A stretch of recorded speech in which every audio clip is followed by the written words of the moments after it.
कैसे होंगे। आज हम बात करेंगे जी ब्लड शुगर के ऊपर।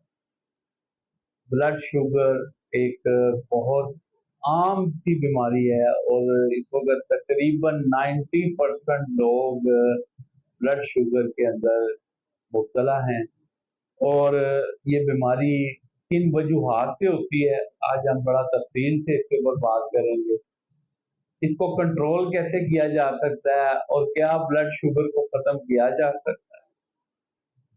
तो जी पहले हम शुरू करते हैं कि जी बीमारी, इसमें पर्पस जो है वो क्या है, इसमें किस वजूहात की वजह से जो बीमारी है ये आम होती जा रही है।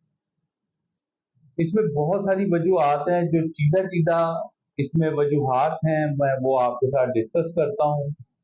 पहली वजह, हम इसको ब्रेन सिम्टम्स के अंदर लेंगे। सबसे पहली वजह, बहुत ज्यादा स्ट्रेस में बॉडी का रहना, ब्रेन का बहुत ज्यादा स्ट्रेस में रहना। जब बहुत ज्यादा स्ट्रेस में बॉडी रहती है और कुछ हफ्तों या कुछ महीनों में यही रूटीन चलती रहती है, बॉडी स्ट्रेस से बाहर नहीं आती है, तो हमारी बॉडी के अंदर एक एड्रिनल ग्लैंड होता है जो एक हार्मोन जो है खारिज करता है हमारी बॉडी के अंदर। और वो उस हार्मोन का नाम होता है जी कार्टिसोल। जब हम स्ट्रेस में आते हैं तो कार्टिसोल हार्मोन की रेशो बहुत ज्यादा बढ़ जाती है हमारी बॉडी के अंदर। उसकी वजह से बहुत सारे अवामिल हमारे अंदर आते हैं। उससे हमारे अंदर नींद की कमी आती है, बेख्वाबी की कमी हो जाती है, बेख्वाबी बहुत ज्यादा हो जाती है। अक्सर रातों को थोड़ी देर बस पेशेंट जो है वो सोता है और फिर उठ जाता है। इस हार्मोन के बढ़ने से एक दूसरा जो मसला पैदा होता है वो एंजाइटी का शुरू हो जाता है। एंजाइटी में पेशेंट जो है वो उसको खाना पीना डाइजेस्ट करना प्रॉब्लम आ जाता है। उसकी जुबान के ऊपर सफेद रंग की एक लेयर जमना शुरू हो जाती है। उसको खौफ आना शुरू हो जाता है, डरना शुरू हो जाता है। उसके अंदर डर और खौफ बिला वजह, और कोई ऐसा मामला नहीं होता, कोई ऐसी चीज नहीं होती है कि जिससे वो डरे या खौफजदा हो, लेकिन वो खौफजदा होना शुरू हो जाता है। इसमें बहुत सारी चीजें और भी होती हैं। मैं स्टेप बाय स्टेप आपको ये डिस्कस करता जाऊंगा, आपको बताता जाऊंगा। तो इंशाल्लाह ताला उम्मीद है कि आपको आज ब्लड शुगर को समझने में और इसके ऊपर अमल करने में बड़ी आसानी हो जाएगी। अच्छा जी, हम बात कर रहे थे अभी एंजाइटी के ऊपर। एंजाइटी के बाद सर आपका जो पैंक्रियास है, जिसको हम उर्दू में लबलबा भी कहते हैं, ये भी एक ग्लैंड है। इस ग्लैंड का काम है हमारे बॉडी के अंदर इंसुलिन को खारिज करना। इंसुलिन जो है, इंसुलिन एक हार्मोन है और ये ब्लड शुगर को नॉर्मल करता है। ये अगर हमारी जिस्म में ब्लड शुगर बढ़ती है, हमारी बॉडी में ब्लड शुगर बढ़ेगी, तो इंसुलिन जो है ये हमारी बॉडी के ब्लड शुगर लेवल को नॉर्मल करेगा। अच्छा, इसमें अब एक लाइफस्टाइल का बड़ा इशू है। लाइफस्टाइल में क्या होता है कि जी हमारी बॉडी के अंदर जब भी हम खाना खाते हैं, कोई भी खुराक खाते हैं, तो उसके अंदर कार्बोहाइड्रेट्स भी होते हैं, उसके अंदर शुगर भी होती है, उसके अंदर कुछ और चीजें भी होती हैं, चाहे वो आप किसी भी फॉर्म में खा रहे हो। तो उससे क्या होता है कि एक खाना जब हमने खाया है तो उसको 4 घंटे का कम से कम टाइम जो है इंसुलिन को ब्लड शुगर लेवल पे लेके आने के लिए चाहिए होते हैं। अब जब 4 घंटे से पहले हम क्या करते हैं कि 2 या 3 घंटे बाद हमें फिर थोड़ी सी भूख लग जाती है, हम फिर कुछ ना कुछ स्नैकिंग करना शुरू कर देते हैं। स्नैकिंग जो होती है ये सबसे ज्यादा खतरनाक होती है ब्लड शुगर के लिए। अगर आप हर 2 घंटे 3 घंटे के बाद खाना खाते रहेंगे या कोई भी चीज खाते रहेंगे और उसमें कार्बोहाइड्रेट्स आपकी बॉडी के अंदर जाते रहेंगे, तो उससे क्या होगा कि ब्लड शुगर का लेवल भी हाई रहेगा और इंसुलिन को भी ज्यादा काम, इंसुलिन हार्मोन भी उतना ज्यादा आपकी बॉडी के अंदर खारिज होता रहेगा और वो इंसुलिन रेजिस्टेंस बन जाती है। जब इंसुलिन रेजिस्टेंस बन जाती है तो वो आपकी बॉडी के बहुत सारे ऑर्गन्स को बहुत सारे मसाइल पैदा करना शुरू कर देती है। लीवर को डिस्टर्ब करती है, हार्ट को डिस्टर्ब करती है, किडनी को डिस्टर्ब करती है। आपके जो मेन सिम्टम है इसकी कि आपके पाँव जलना शुरू हो जाते हैं बिला वजह, हाथों में और पाँव में बिला वजह गर्मी आना शुरू हो जाती है, बिला वजह वो जलना शुरू हो जाते हैं। और ये चीज जो होती है ये प्री डायबिटिक के लिए एक सिम्टम माना जाता है।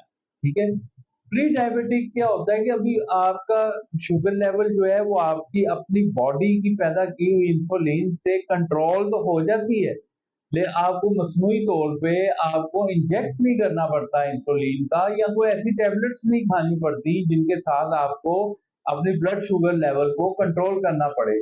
आपकी बॉडी ही कर देती है, लेकिन उसमें उसको काफी टाइम लगता है और काफी ज्यादा मेहनत करनी पड़ती है।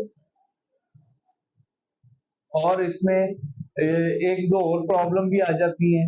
इसमें हमारा जो लाइफस्टाइल है ये सबसे बड़ा काउंट करता है कि हम किस तरह का लाइफस्टाइल जो है वो एंजॉय कर रहे हैं या लाइफस्टाइल इख्तियार किया हुआ हमने। उस लाइफस्टाइल के अंदर हम कार्बोहाइड्रेट्स डेली बेसिस के ऊपर कितना ज्यादा ले रहे हैं, शुगर कितने ज्यादा ले रहे हैं, और उसमें हम फल ऐसे कौन से यूज कर रहे हैं जिनके अंदर कैलोरीज ज्यादा हो, मैक्सिमम कैलोरीज जो है वो हम गेन कर रहे हैं या मिनिमम कर रहे हैं। ये सारी चीजें जो हैं ये आपकी ब्लड शुगर के लिए बहुत ज्यादा अहमियत की हामिल है। हम लोग क्या करते हैं, हमारा अक्सर जो हमारे कल्चर में है, हमारे मुआशरे में है कि जी और कुछ नहीं होता जी, आप खाएं मीठा खाएं कुछ नहीं होता, ये डॉक्टरों ने बातें बनाई हुई हैं। देखें, अगर आप नबी अकरम सल्लल्लाहु अलैहि वसल्लम के दौर में और उस उनके दौर के लोगों के ऊपर नजर डालें तो उनको बाज औक़ात कई कई दिन फाके करने पड़ते थे। ये है फास्टिंग। फास्टिंग का मतलब रोजा रखना होता है, भूखा रहना होता है। ठीक है, रोजा एक अल्लाह तबारक ताला ने हमारे साथ एक बहुत बड़ी मेहरबानी की है, एक रहमत की है हमारे ऊपर रोजे फर्ज करके। कुछ लोगों को बड़े इसमें मुश्किल महसूस होती है कि जी यार भूखा रहना पड़ता है, प्यासा रहना पड़ता है, लेकिन ये अल्लाह की कुदरत की तरफ से हमें एक बहुत बड़ा इनाम मिला हुआ है। फास्टिंग करने से आपके जिस्म के अंदर बहुत सारे टॉक्सिन जो होते हैं वो रिमूव होना शुरू हो जाते हैं। आपकी बॉडी के बहुत सारे जो टॉक्सिन सेल्स होते हैं वो आहिस्ता आहिस्ता डैमेज होके खत्म हो जाते हैं और नए सेल्स उनकी जगह पे जगह लेना शुरू कर देते हैं। इसलिए आपको चाहिए कि आप अपने फास्टिंग को थोड़ा सा अपनी मामूल का शेड्यूल बनाएं। उसमें मैं अपने पेशेंट्स को अक्सर एडवाइस भी करता हूँ, उसमें मेरे पास एक पूरा शेड्यूल है। उसमें डाइट प्लान के अंदर उसमें फास्टिंग का भी शेड्यूल है कि आपने कितने बजे से खाना शुरू करना है, क्या खाना है, कितने बजे खाना है, कब तक खाना है, उसमें क्या चीजें आप खा सकते हैं। तो उसमें मैं आपके साथ भी डिस्कस कर देता हूँ। फास्टिंग का शेड्यूल जो है वो शेड्यूल है जी, आप अपना पूरे दिन में आप 2 खाने खाएं या 3 खाने खाएं, लेकिन एक शेड्यूल बना लें कि सुबह 8 बजे से पहले आपने नाश्ता नहीं करना। जो भी नाश्ता करना है आपने सुबह 8 बजे से पहले नाश्ता नहीं करना। 8 बजे के बाद आप अपना नाश्ता करें, उसके बाद आप 12-1 बजे तक अपना लंच कर लें और 6 बजे शाम तक अपना फाइनल खाना जो है ये आप खत्म कर लें।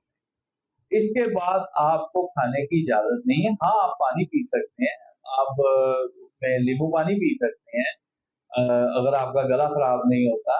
आप ग्रीन टी पी सकते हैं विदाउट उसके शुगर। ठीक है, फिर आपने शुगर और ये खाने वाली कार्बोहाइड्रेट्स वाली चीजें ये नहीं लेनी है। आप ग्रीन टी पी सकते हैं, सब्ज चाय पी सकते हैं, आप कहवा पी सकते हैं, आप अदरक और दालचीनी का कहवा पी सकते हैं। ये इन चीजों से आपकी क्रेविंग जो है वो आहिस्ता आहिस्ता कम होना शुरू होगी। शुरू शुरू में आपको फास्टिंग बहुत मुश्किल लगेगी, बहुत बुरी लगेगी। अच्छा, ये शुरू-शुरू में तो आपको फास्टिंग ज़रा मुश्किल भी लगेगी, बुरा भी लगेगा, लेकिन ये आप यकीन करें, मैं आपको बड़ा क्लियरली बता रहा हूँ कि विदिन वीक या मैक्सिमम 10 डेज़, 10 दिन के अंदर-अंदर आप इसके आदी हो, और आपकी डाइट आपको जो मैं प्लान अब बताने लगा हूँ, यकीन करें अगर आप उस डाइट प्लान के ऊपर आ जाएं तो आपको बहुत अच्छा रिजल्ट मिलेगा। आपकी शुगर जो है वो विदाउट मेडिसिन भी कंट्रोल होना शुरू हो जाएगी, लेकिन शुरू में नहीं। शुरू में थोड़ा-थोड़ा आपको मेडिसिन का साथ सहारा लेना पड़ेगा, फिर आहिस्ता-आहिस्ता आपकी मेडिसिन जो है, देखिए अक्सर मोस्टली लोग ये कहते हैं कि जी पैंक्रियास खराब हो गया, लबलबा खराब हो गया, अब वो ऐसा नहीं है, ठीक है? वो एक बॉडी ऑर्गन्स है और वो अल्हम्दुलिल्लाह बनाता है इंसुलिन, लेकिन आपने अपनी बॉडी के अंदर इंसुलिन रेजिस्टेंस को पैदा कर करके उसको इतना मुश्किल टास्क दे दिया हुआ है कि वो हर वक़्त जो है ना वो वर्किंग में लगा रहता है। जब वो हर वक़्त वर्किंग में लगा रहता है तो वो थक जाता है, वो फिर काम करना छोड़ देता है। अगर आप अपनी बॉडी के अंदर इंसुलिन रेजिस्टेंस को खत्म कर देंगे, नॉर्मलाइज़ पे ले आएँगे, तो वो यही लबलबा देखिएगा, यही इंसुलिन खुद से बनाना शुरू कर देगा। मेरे बहुत सारे पेशेंट हैं अल्हम्दुलिल्लाह जिनकी हमने इंसुलिन तक छुड़ाई है, लेकिन उसमें थोड़ा-सा टाइम लगा और शुरू में हमें इंसुलिन की हेल्प लेना पड़ती है। एकदम से हम इंसुलिन को छोड़ नहीं सकते हैं। कि हम सिर्फ डाइट प्लान पे आ जाएँ, लेकिन उसके लिए आहिस्ता-आहिस्ता जैसे-जैसे वो मेरी बात मानते गए, फास्टिंग करते गए और डाइट प्लान जो है उन्होंने वो अपना लिया जो मैंने उनको एक डाइटिंग शक्ल में दिया हुआ था, तो उससे ये है कि उनका आहिस्ता-आहिस्ता शुगर जो है वो कंट्रोल होना शुरू हो गई। तो फास्टिंग जो है उसका टाइम पीरियड मैंने आपको बता दिया है, सुबह 8 बजे से पहले आपने नाश्ता नहीं करना और शाम 6 बजे तक आप खाने-पीने की इजाज़त है। लेकिन उसमें कोशिश करें कि आप प्रोसेस्ड फूड में ना जाएँ, घर का बना हुआ खाना, आप घर की बनी हुई चीज़ें खाएँ, वो बेहतरीन है। कभी-कभार चले महीने में 1 आध बार होता है कि कहीं फंक्शन हो या पता कहीं मेहमान वगैरह जाता है, तो चले वहाँ पे आप अपना यूज़ कर सकते हैं। वहाँ पे अगर कोई प्रोसेस्ड फूड वगैरह आ जाता है या कोई ऐसी चीज़ आ जाती है कोल्ड ड्रिंक वगैरह आ जाती है, तो आप यूज़ कर सकते हैं। अब आते हैं जी हम इसकी डाइट प्लान के ऊपर।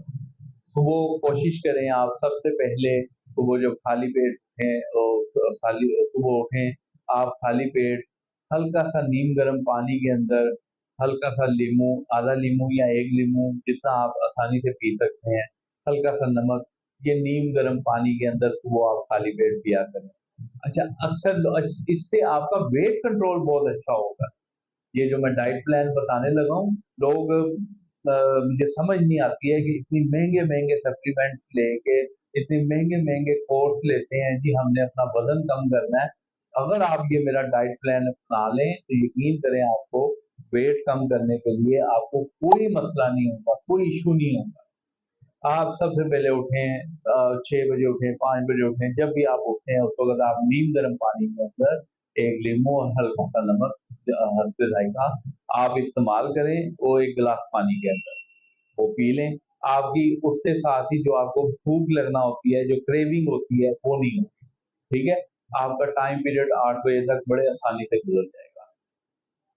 उसके बाद आप कोशिश करें कि सैलेड इस्तेमाल करें। सबसे पहला नाश्ता जो है वो आप सैलेड का करें। उसमें आप 4-5 सब्जियाँ हैं, 6 सब्जियाँ उनको मिक्स अप कर लें। उसमें सैलेड पत्ता आ जाता है, खीरे आ जाते हैं।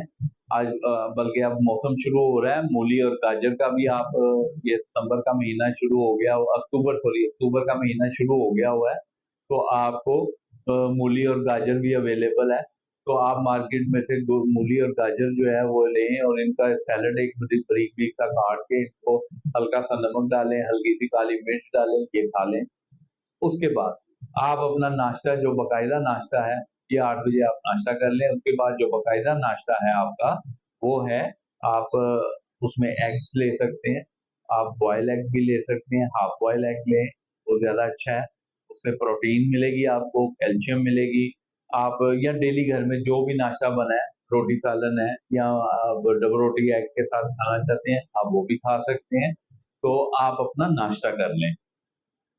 अब 8 बजे से लेके 12 या 1 बजे तक आप लंच नहीं करेंगे, ठीक है? अब 8 बजे से लेके 1 बजे तक ये हो जाते हैं जी 5 घंटे और इस दौरान में आपने पानी पी सकते हैं, नींबू पानी पी सकते हैं ग्रीन टी, कहवा पी सकते हैं आप। अच्छा ग्रीन टी, कहवे के अंदर भी मैं आपको एक अर्ज़ कर दूँ कि कोशिश करें खुली वाली ग्रीन टी लिया करें। ये टी बैग वाली ना लिया करें। इसके अंदर बहुत सारे केमिकल इसका जो पाउच होता है ना उसके अंदर बकायदा ब्लीच शामिल की जाती है। अगर ब्लीच शामिल ना करें तो वो पाउच जो है वो सस्टेन ही नहीं रह सकता, वो अपना कायम ही नहीं रख सकता अपने आप को। उसमें बहुत सारे केमिकल्स होते हैं, इसलिए आप कोशिश करें कि खुली वाली ग्रीन टी जो है वो इस्तेमाल करें। अच्छा, दूसरी बात ये है कि आप ये पी सकते हैं जी 8 बजे से लेके 1 बजे तक। 1 बजे आप अपना दोबारा जो लंच, आपको भूख लगी है, आप लंच करें। जो भी आपके घर में पका हुआ है, उसमें अब आपको हम कोई कैद नहीं करेंगे कि जी आपने ये नहीं किया, आपने वो नहीं करना, आपने ये नहीं खाना, वो नहीं खाना। आप अपनी मर्ज़ी से खाएँ। कोशिश करें कि कार्बोहाइड्रेट से बचें। मैदा, जो जिसको हम कार्बोहाइड्रेट्स कहते हैं, मैदा और मैदे से बनी हुई चीज़ें, बेकरी आइटम्स, कोशिश करें कि इनको रिड्यूस करें अपनी लाइफ के अंदर, कम से कम करें। उसका ये फ़ायदा होगा कि कार्बोहाइड्रेट्स जो हैं, ये आपकी शुगर को बूस्ट करते हैं, आपकी ब्लड शुगर को एकदम से बढ़ा देते हैं।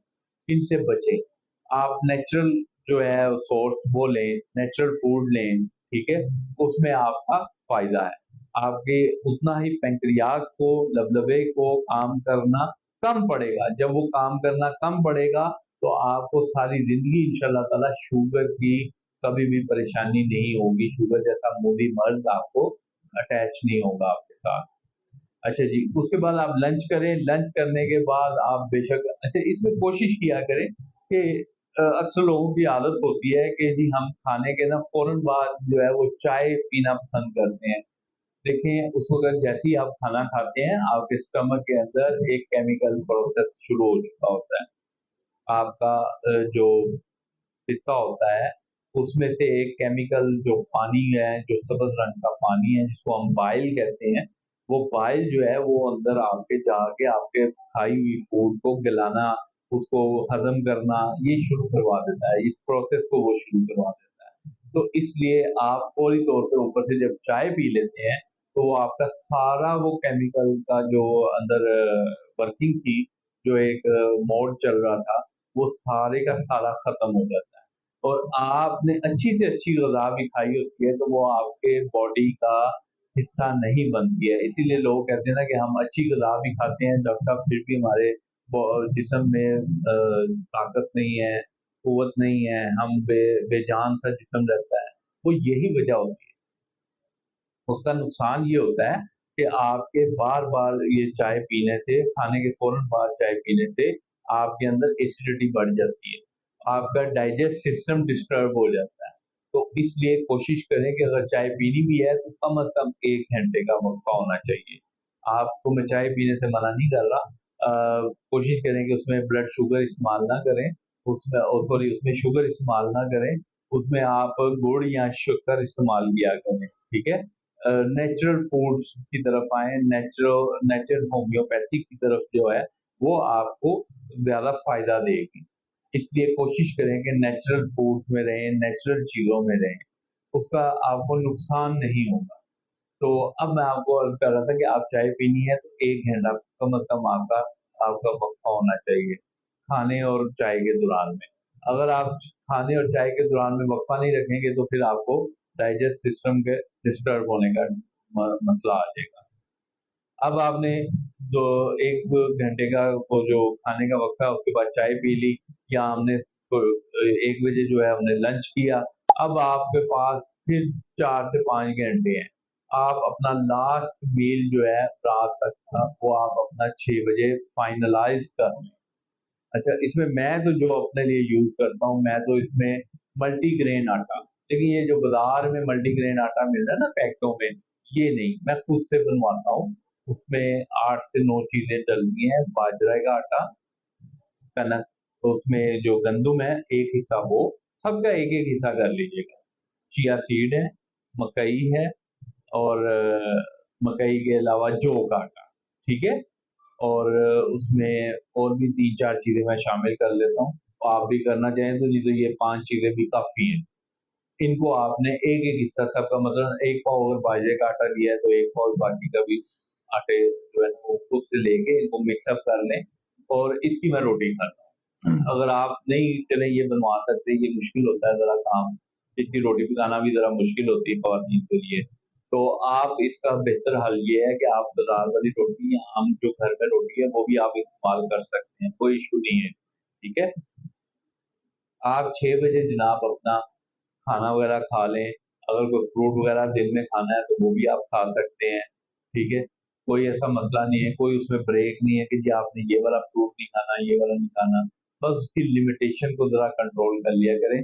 जो हाई कैलोरी फ्रूट फ्रूट है, मसलन बनाना है, केला है, अंगूर है, आम है, ठीक है, इनकी जरा क्वांटिटी थोड़ी बंदा कर लेता है। तो इसमें आप यूज करने से आपको इससे मना नहीं है, आप यूज कर सकते हैं। कोशिश करें कि जो आर्टिफिशियल मीठा है यानी कि शुगर, जो चीनी जिसको हम कहते हैं, उससे बचें। ये हमारे इसमें बहुत सारे केमिकल्स होते हैं, ये हमारी बॉडी में जाके बहुत ज्यादा नुकसान हमें पहुंचाती है। उसकी जगह पे कोशिश करें आप एक गुड़ या शक्कर का इस्तेमाल करें। अच्छा जी, 6 बजे आपने खाना खा लिया, अब हो सकता है आप रात 10 बजे तक जागे या 11 बजे तक जागे। अच्छा, इसमें नींद का भी है कि नींद जो है आपको मैक्सिमम मैक्सिमम 10 ओ क्लॉक आपको सो जाना चाहिए। लेकिन आजकल हमारा कल्चर तो कुछ और ही बना हुआ है। हम लोग रात को 2-2 बजे तक जाग रहे होते हैं, और उससे क्या होता है कि फिर जब हमें भूख लगती है तो फिर कभी कोई स्नैकिंग कर रहे हैं, कभी कुछ खा रहे हैं, कभी कुछ खा रहे हैं। उससे हमें और ज्यादा नुकसान पहुंचता है और फिर सुबह हम लेट टाइम तक जो है सोए रहते हैं। अच्छा जी, ये अब आपका मैंने लास्ट मील जो है वो 6 बजे तक का मुकम्मल करवा दिया आपको। उसमें आप जो भी खाना चाहें खा सकते हैं, उसमें कोई पाबंदी नहीं है। कोशिश करें कि कार्बोहाइड्रेट से बचें। कार्बोहाइड्रेट बहुत ज्यादा हमारे बॉडी के अंदर जाके ना स्पाइक कर देते हैं शुगर को, ब्लड शुगर एकदम से स्पाइक हो जाती है। ठीक है, तो उसमें कोशिश करें। बाकी आप मल्टीग्रेन आटा आपको मैंने बताया, वो आप खुद से अगर बनाना चाहें तो वो बहुत अच्छा है, वो आप बनाएं, उसकी रोटी खाएं, उसका फायदा मिलेगा। आप अगर हिस्ट्री को पढ़ें, हमारे नबी सल्लल्लाहु अलैहि वसल्लम की जिंदगी को पढ़ें, वो ये जौ की रोटी ही खाते थे। गंदम की रोटी उस जमाने में भी गंदम होती थी, ये नहीं कि नहीं है, होती थी, लेकिन वो जौ की रोटी ही खाते थे। जौ की रोटी जो है ये स्पाइक नहीं करती आपकी ब्लड शुगर को। बाजरे की रोटी, जौ की रोटी, मकई की रोटी, इनके अंदर ना ग्लूटेन नहीं होता। आपकी गंदम के अंदर ग्लूटेन होता है। ग्लूटेन जो होता है वो आपकी शुगर को एकदम से स्पाइक कर देता है, जिससे आपके बहुत सारे नुकसान होते हैं। शुगर ब्लड लेवल का आपके अंदर हाई रहना जो है वो आदत सी बन जाती है। चले, ये सारा कुछ हो गया सर। अब आपको हम बताते हैं कि जी आपने जो है एहतियात क्या करनी है, एहतियाती तदाबीर क्या है। कोशिश करें कि मैंने वीडियो में भी खैर बताया आपको, कोशिश करें कि जो आर्टिफिशियल शुगर है उससे बचें, बेकरी आइटम से बचें। बेकरी आइटम कोई भी ऐसी चीज नहीं होती जिसके अंदर आपके कार्बोहाइड्रेट्स ना हो, क्योंकि हर बेकरी आइटम मैदे से ही बनती है, मैदे के अलावा वो बन ही नहीं सकती। और प्लस उसके अंदर आर्टिफिशियल शुगर भी डालेंगे, जाहिर है मीठा करने के लिए इस चीज को, जो भी आइटम बना रहे हैं। अच्छा, उसमें आप कहेंगे कि जी उसमें जो नमकीन चीजें हैं हम वो खा सकते हैं, मतलब पिज्जा है और सैंडविच है, नमकीन चीजें हैं, उसमें शवारमा है, उसमें बर्गर है, उसमें तो मीठा नहीं होता। तो उसमें कार्बोहाइड्रेट्स है ना ये सारे। ये सैंडविच जो है, इसके ब्रेड जो है कार्बोहाइड्रेट्स है, आपका जो बन बर्गर है वो कार्बोहाइड्रेट है, आपका जो पिज़्ज़े की ब्रेड है वो कार्बोहाइड्रेट्स है, शवारमे की ब्रेड वो भी कार्बोहाइड्रेट्स है। तो कार्बोहाइड्रेट्स के बगैर आपकी बेकरी आइटम्स मुकम्मल ही नहीं होती हैं और ना वो बन सकती हैं। नंबर 3 पे आएंगे जी हम। आप अपनी लाइफस्टाइल के अंदर एक्सरसाइज को जो है वो थोड़ा सा एंटर करें। हम लोगों ने बिल्कुल ही एक्सरसाइज छोड़ दी है।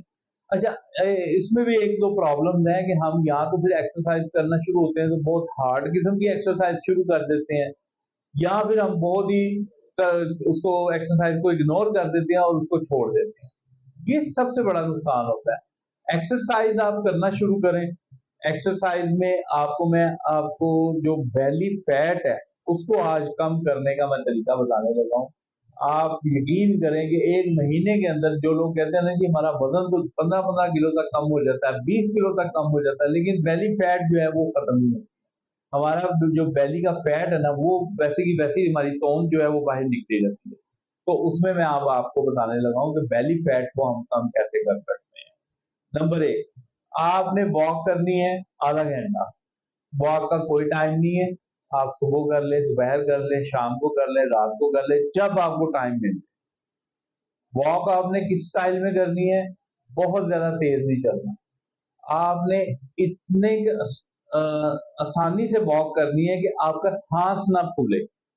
जहां आपका सांस फूला, आप समझ लें फिर आपकी बॉडी को एनर्जी बहुत तेजी से चाहिए होती है। तो वो क्या करती है कि जो लीवर के अंदर उसने कार्बोहाइड्रेट्स जमा किए होते हैं, उनको फौरी तौर पे तोड़ना शुरू कर देती है, और आपके ब्लड के अंदर शुगर जो है वो बढ़ा के आपको एनर्जी लेवल देती है। अगर आपका सांस नहीं फूल रहा और आप वॉक कर रहे हैं, तो आपकी फैट बर्न हो रही है, आपकी पूरी बॉडी के अंदर से, खाली बेली के ऊपर से नहीं, पूरी बॉडी के अंदर से ये जो है ना फैट आपकी बर्न होना शुरू हो जाएगी। अल्हम्दुलिल्लाह जी, बहुत सारे लोगों के पेट की तौन जो है वो खत्म की है इसी चीज के साथ।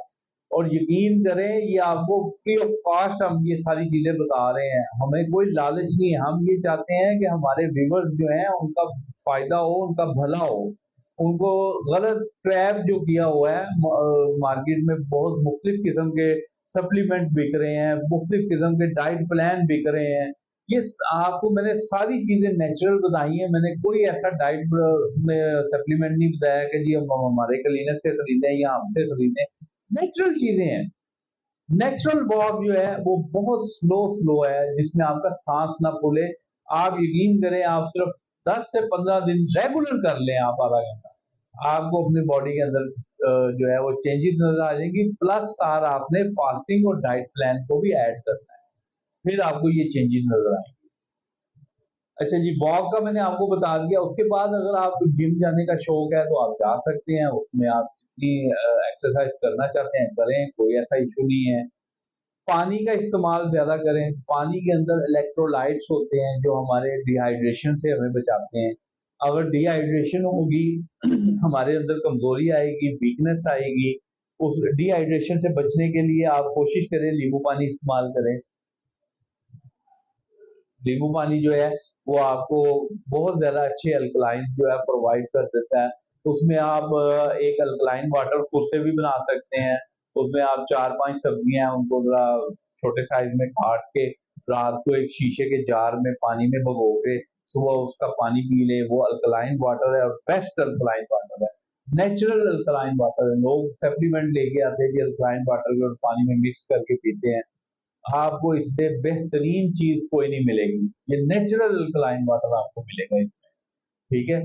और ये आपकी सेहत के लिए, आपकी बॉडी के लिए, आपकी बॉडी के तमाम ऑर्गन्स के लिए this is the best natural. ये चीज बेहतरीन है, इससे ज्यादा अच्छी आपको कोई अल्कलाइन दुनिया में नहीं मिल सकता। तो कोशिश करें ये अल्कलाइन वाटर घर पे बना लें और इसको पिया करें। सारे दिन में बेशक थोड़ा थोड़ा करके पी लिया करें। आप 1 लीटर पानी के अंदर ये सारी चीजें भिगो दिया करें रात को। उसमें आप शामिल कर सकते हैं खीरे, गाजर पत्ता, और सॉरी सलाद पत्ता, गाजर, मूली, ये सारी चीजें आप जो है इसमें चुकंदर। चुकंदर जो है वो शुगर पेशेंट के लिए वैसे मैं नहीं रिकमेंड करता, जो हाँ शुगर पेशेंट नहीं है उनके लिए मैं रिकमेंड करता हूँ। तो वो चुकंदर जो है, क्योंकि उसमें ना शुगर लेवल बहुत ज्यादा होता है चुकंदर के अंदर, रूट बीट के अंदर शुगर लेवल बहुत ज्यादा होता है, तो वो आपकी शुगर को जरा स्पाइक ना कर दे फिर। तो इसलिए आप बेहतर है कि चुकंदर को इस्तेमाल ना करें, और बाकी की जो है वो आप सब्जियां काट के रात को भिगो के रख दें और सुबह उठ के पी लिया करें। बाकी की जो सब्जियां हैं उनको वेस्ट कर दिया करें, तो उनमें से सारा जो असर है वो पानी के अंदर रात भर में निकल आता है। अच्छा जी, आप अल्कलाइन वाटर को यूज करें। इसी तरह आप हमारे डाइट प्लान जो मैंने दिया है, अगर किसी साहब को चाहिए हो तो वो हमारे क्लिनिक पे आके ले भी सकते हैं, इसमें मजीद गाइडेंस भी ले सकते हैं। आप अगर शुगर का कोई ट्रीटमेंट कर रहे हैं, तो अगर आप होम्योपैथिक ट्रीटमेंट चाहते हैं तो इंशाल्लाह ताला अल्लाह ताला की रहमत से हम खुद से दावा तो नहीं कर सकते, क्योंकि हर शिफा जो है वो अल्लाह के हाथ में है। हर बीमारी की शिफा अल्लाह ही तबारक ताला देते हैं। तो उम्मीद है कि अल्लाह ताला आपको भी शिफा दें और बाकियों को भी शिफा दें। तो आपकी इंसुलिन तक हम इंशाल्लाह छुड़ा देंगे, लेकिन शर्त ये है कि आपको हमारे डाइट प्लान और जो है फास्टिंग उसके ऊपर अमल करना पड़ेगा। तो उम्मीद है कि आपको ये हमारी वीडियो जो है वो अच्छी लगी होगी, पसंद आई होगी। तो प्लीज़ इसको शेयर भी कीजिएगा अपने दूसरे अजीज़ो कारब के साथ। और फॉलो भी कीजिएगा, इसको सब्सक्राइब कर दीजिएगा चैनल को। इंशाल्लाह ताला आपसे नेक्स्ट वीडियो में इससे भी अच्छी मालूमात और कोशिश करेंगे आपके लिए ज़्यादा मुफीद मालूमात जो है वो लेके हम हाजिर हों। अल्लाह हाफिज़।